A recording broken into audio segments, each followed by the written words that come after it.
नमस्कार दोस्तों, आपका स्वागत है आपके अपने चैनल ऑनलाइन स्टडी पर। तो दोस्तों, आज इस वीडियो में मैं आपके लिए बौद्ध धर्म से संबंधित महत्वपूर्ण प्रश्न जो बन रहे हैं वो बहुत ही इम्पोर्टेंट प्रश्न हैं। इस वीडियो के माध्यम से आप मेरे साथ बने रहिएगा, मेरे वीडियो को लास्ट तक देखिए बिना स्किप किए। तो जैसे कि दोस्तों मैं आपको 60 से करीब क्वेश्चन कराने वाला हूँ इस वीडियो के माध्यम से। इस वीडियोस के माध्यम से मैं ये जो क्वेश्चन कराऊंगा उनसे जो भी एग्ज़ाम में क्वेश्चन पूछे जाते हैं वो सभी के सभी इसी एग्ज़ाम से इसी वीडियो से क्वेश्चन पूछे जाते हैं। तो मैं आपको सारे के सारे क्वेश्चन कराने वाला हूँ इस वीडियो के माध्यम से। गौतम बुद्ध का जन्म कहाँ हुआ था? तो गौतम बुद्ध का जन्म कपिलवस्तु के लिबुनी में 563 ईसा पूर्व में हुआ था। तो दोस्तों, इसका ये हो गया राइट आंसर। दूसरा क्वेश्चन है, गौतम बुद्ध जी के बचपन का नाम क्या था? तो गौतम बुद्ध के बचपन का नाम सिद्धार्थ था। ये बहुत ही इंपॉर्टेंट क्वेश्चन है, कई बार पूछा गया एग्जाम में, तो इसको आप स्टार मार्क कर लीजिएगा। ये हो गया इसका राइट आंसर। गौतम बुद्ध की माता का क्या नाम था? गौतम बुद्ध की माता का नाम महामाया था। ये हो गया राइट आंसर। गौतम बुद्ध की पिता का क्या नाम था? शुद्धोधन। ये शाक्य कुल के थे।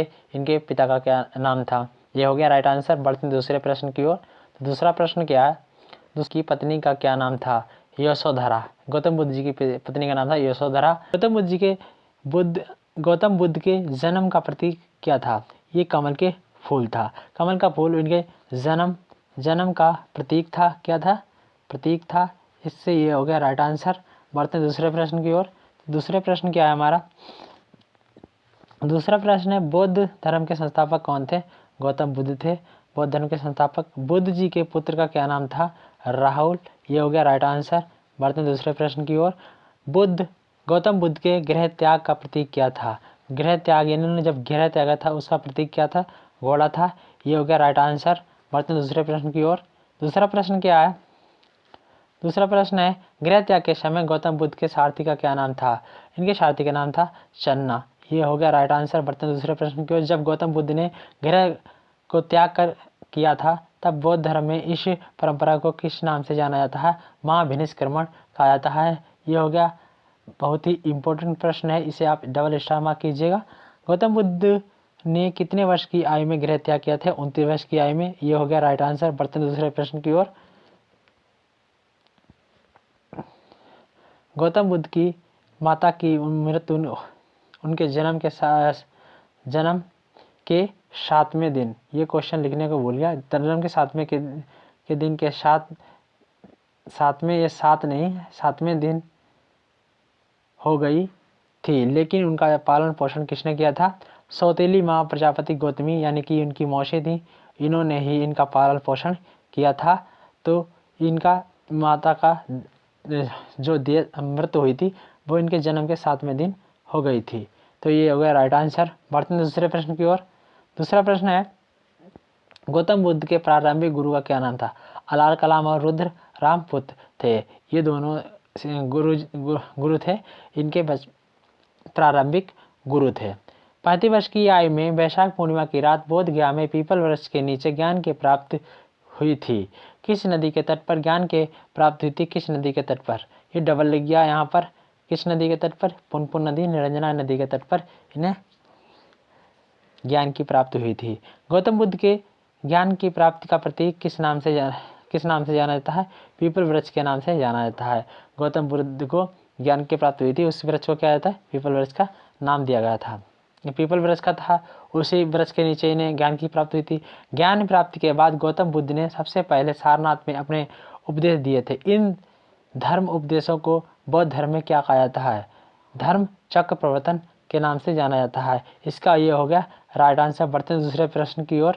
दूसरा प्रश्न है, बौद्ध धर्म के त्रिरत्न है बौद्ध धम्म संघ। सबसे पहले बौद्ध संघ की स्थापना कहाँ हुई थी? सारनाथ में। ये बहुत ही इंपॉर्टेंट क्वेश्चन है, इसको आप स्टार मार्क कर लीजिएगा। धर्म चक्र प्रवर्तन के उपरांत बौद्ध काशी होते हुए मगध की राजधानी राजगृह गए, जहां मौर्य शासक बिंबिसार उनका शिष्य बना था। बौद्धों के 2 प्रधानों में कौन कौन थे? उपालि और आनंद। ये भी बहुत इंपॉर्टेंट है। क्वेश्चन ऐसे ही पूछ सकता है कि निम्नलिखित में से कौन सा शासक बौद्ध के समकालीन था? यानी बिंबिसार शासन था इनके समकालीन था, और भी शासक हैं 2 एक, मैं आपको बता दूंगा आगे। तो दोस्तों, ये हो गया राइट आंसर। बढ़ते हैं दूसरे प्रश्न की ओर। दूसरा प्रश्न है, गौतम बुद्ध ने सर्वाधिक उपदेश कहाँ दिए थे? श्रावस्ती में। श्रावस्ती में इन्होंने सबसे ज़्यादा उपदेश दिए थे। कहाँ दिए थे? श्रावस्ती में। आपको ये बताता हूँ, ये इन्होंने बहुत ही उपदेश दिए थे। कहाँ दिए थे? श्रावस्ती में। लेकिन प्रथम उपदेश कहाँ दिया था? सारनाथ में। सारनाथ में सबसे पहले इन्होंने उपदेश दिया था। क्यों दिया था? क्योंकि सबसे पहले जब तपस्या करी, ज्ञान की प्राप्ति के लिए ये निकले थे, गृह त्याग करके, क्या गृह त्याग करके निकले थे, तब इन्होंने सबसे पहले तपस्या कहाँ की थी? सारनाथ में ही की थी। इसलिए इन्होंने सबसे पहले उपदेश वहीं आकर दिया था, जब इन्हें 35 वर्ष की आयु में ज्ञान की प्राप्ति हो गई थी। तो ये राइट आंसर हो गया श्रावस्ती में सर्वाधिक इन्होंने उपदेश दिए हैं। गौतम बुद्ध ने पुनर्जन्म तथा जन्म मरण के चक्र का मूल कारण क्या बताया? अविद्या। अविद्या बताया था कि पुनर्जन्म होता है, जन्म मरण भी होता है, इसका मूल चक्र भी है। इसका मूल कारण क्या है? अविद्या। अविद्या के कारण ये हम सब लोग कहते हैं। और क्वेश्चन है, गौतम बुद्ध ने ईश्वर के अस्तित्व को स्वीकार या अस्वीकार नहीं किया, इसलिए उनको क्या कहा जाता है? आज्ञावादी। आज्ञावादी कहा जाता है। इन्होंने स्वीकार अस्वीकार दोनों कुछ नहीं किया कि ना ईश्वर है, ना मैं स्वीकारता हूँ, ना अस्वीकारता हूँ कि ईश्वर नहीं है। इसको इन्होंने नहीं माना, इसलिए इन्हें आज्ञावादी के नाम से जाना जाता है। गौतम बुद्ध ने नारी को दीक्षित नहीं करना चाहते थे, परंतु किसके कहने पर उन्होंने अपनी पालक माता प्रजापति गौतमी को बौद्ध धर्म में दीक्षित किया था? आनंद को। आनंद का इनका शिष्य था, उसके कहने पर इन्होंने अपनी मौसी, सबसे पहले अपनी मौसी जो थी प्रजापति गौतमी को ही अपने संग में बौद्ध भिक्षुणी के रूप में इन्होंने दीक्षा दी थी। दूसरा, गौतम बुद्ध ने अपना अंतिम उपदेश किन दो व्यक्तियों को दिए थे? सुभद्र यानी भ्रमणशील परिव्राजक था, और आनंद इनका शिष्य था, शुरुआती शिष्य था ये, इसके बाद भी शिष्य थे। तो इनको ये इन्होंने अंतिम उपदेश दिए थे। और क्वेश्चन क्या है? क्वेश्चन है, भगवान बुद्ध के उपदेश में 3 साहित्य खंडों में संकलित हैं, जिन्हें त्रिपिटक कहा जाता है। ये तीनों साहित्य खंड कौन कौन से हैं? विनय पिटक एक हो गया, दूसरा सूत पिटक और अधिम पिटक। तो ये हो गया क्वेश्चन इनका राइट आंसर। ये बहुत ही इंपॉर्टेंट है, ये बहुत बार क्वेश्चन पूछता है कि इनमें से कौन सा जो साहित्य है, जो खंड है या त्रिपिटक है, वो जैन धर्म से संबंधित है। तो इस तरीके से ये क्वेश्चन रख देता है, वो ऑप्शन दे देता है। तो गौतम बुद्ध ने त्रिपिटक की रचना जो की थी किस भाषा में की थी? पाली भाषा में की थी। इसका ये हो गया राइट आंसर। बढ़ते हैं दूसरे प्रश्न की ओर। तो दूसरा प्रश्न क्या है इनका? दूसरा प्रश्न है, किसी पिटक में भगवान बुद्ध द्वारा विभिन्न अवसरों पर जन सामान्य को दिए गए छोटे बड़े प्रवचनों का संकलन किया गया है। जो भगवान बुद्ध ने छोटे छोटे प्रवचन और वगैरह वगैरह जो भी उपदेश दिए हैं, उनका सभी का संकलन किया गया है। सूत्र पिटक जो है, ये त्रिरत्न में से एक पिटक है, ग्रंथ है या साहित्य कह सकते हैं, उसमें ये सब वर्णित किया गया। किस पिटक में बुद्ध की शिक्षाओं का दार्शनिक विवेचन एवं आध्यात्मिक विचारों का पांडित्यपूर्ण शैली में संकलन किया गया है? अधिम पिटक। अब अधिम पिटक में ये सभी पढ़ा गया जिस तरह पंडित, ये हो गया राइट आंसर। बढ़ते हैं दूसरे प्रश्न की ओर। दूसरा प्रश्न है, गौतम बुद्ध के पंचशीलाओं का विवरण किस उपनिषद में मिलता है? छंदोग उपनिषद में। ये बहुत ही इंपॉर्टेंट क्वेश्चन है, कई बार एग्जाम में पूछा गया है। तो बौद्ध धर्म में किस ग्रंथ का वही स्थान है जो हिंदू धर्म में गीता का है? धम्मपद जो है वही स्थान जो गीता का है, वो हिंदू धर्म में, वही बौद्ध धर्म में धम्मपद का है। बुद्ध के पूर्व जन्म यानी 550 जन्म कथाओं का वर्णन किस में संकलित है? वो जातक ग्रंथ है, उसमें संकलित है। तो आइए बढ़ते दूसरे प्रश्न की ओर। दूसरा प्रश्न है, किस ग्रंथ में बौद्ध भिक्षुणियों के जीवन चरित्र का वर्णन किया गया है? थेरी गाथा जो ग्रंथ है, उसमें बौद्ध भिक्षुणियों, जो बौद्ध धर्म से भिक्षुणियाँ हैं, उनका जीवन चरित्र का वर्णन किया गया है।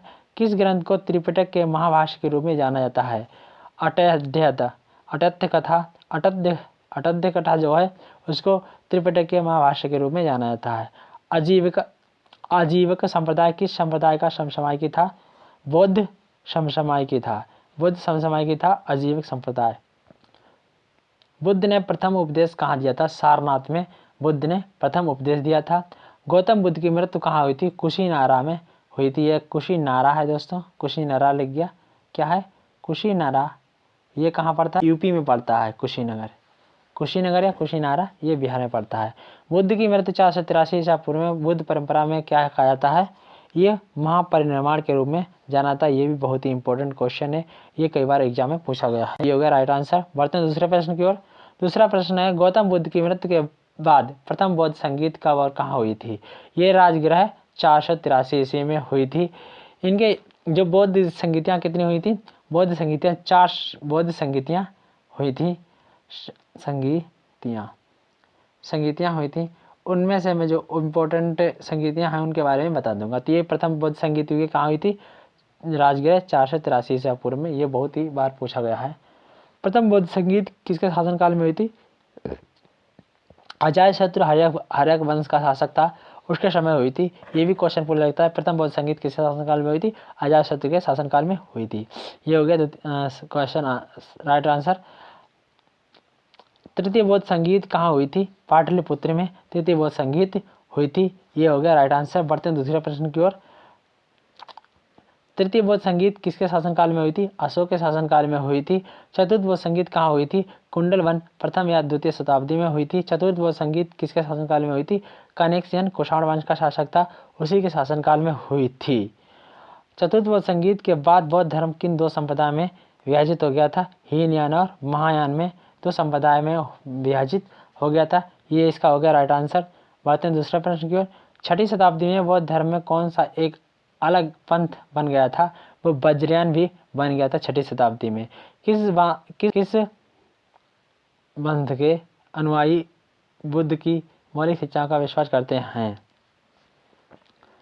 तथा बुद्ध की ही नहीं बल्कि उनके प्रतीक चिन्हों की पूजा करते हैं? हीनयान संप्रदाय के लोग, उनके हीनयान संप्रदाय के।